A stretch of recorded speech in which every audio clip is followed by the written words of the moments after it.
पत्याउनुहुन्छ। अब क्याम्पिङ जानलाई चाहिँ कार चाहिँदैन है, यो सबै सामानहरू चाहिँ पट्याएर बाइकमै लिएर जान मिल्छ। आज आउनुहोस् है त, हेरौँ कसरी भनेर। ल सुरु गरौँ। अब यो स्टोरेज बक्सबाट, यो स्टोरेज बक्स चाहिँ टेबल पनि हो। ल हेर्नुहोस्, यसमा चाहिँ तपाईँले टेबल पनि बनाउनु मिल्छ। यति सजिलै लक गरेर यो रेडी बनाइसकेपछि माथि चाहिँ यो टेबल टप पनि बनाउनु मिलिहाल्यो। टेबल पनि भयो, तलबाट निकालेर स्टोरेज सामान पनि राख्न मिलिहाल्यो। अब हेर्नुहोस् है त, अब के सामान अट्छ यसमा भनेर। यो सबै सामानहरू चाहिँ यसैमा अट्छ, यति सजिलै। अनि यो टेन्ट भइहाल्यो। ग्यास स्टोभ, चुलो, कुकवेयर, पानीको बोतल, जार सबै अटिरहेछ है। अब यसलाई चाहिँ यसरी लक गरेर राख्ने हो। अनि त्यसपछि यो लक गरिसकेपछि यसलाई अब उचालेर बाइकमा लैजाउँ। अनि बाइकमा राखिसकेपछि चाहिँ बाँधेर यसलाई कता जान मन लाग्छ त्यतै लैजाउँ।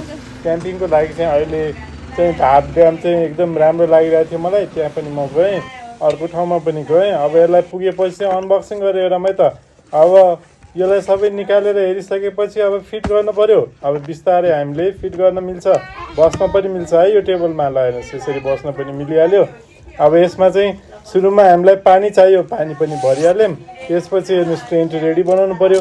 टेन्ट पनि सजिलै बन्छ है। टेन्ट रेडी भइसकेपछि बाँकी सबै सामानहरू चाहिँ तपाईँले तयार पारेर युज गर्न सक्नुहुन्छ। हेर्नुहोस्, अब कारको झन्झट पनि भएन, बाइकमा यति सजिलै जता लग्यो त्यतै रमाइलो। ल हेर्नुहोस्, तपाईँलाई पक्कै मन पर्न सक्छ। योभन्दा अझै राम्रो हाम्रो क्याम्पिङको सामानहरू चाहिँ वेबसाइटमा छ है, gampsnepal.com हेर्नु होला।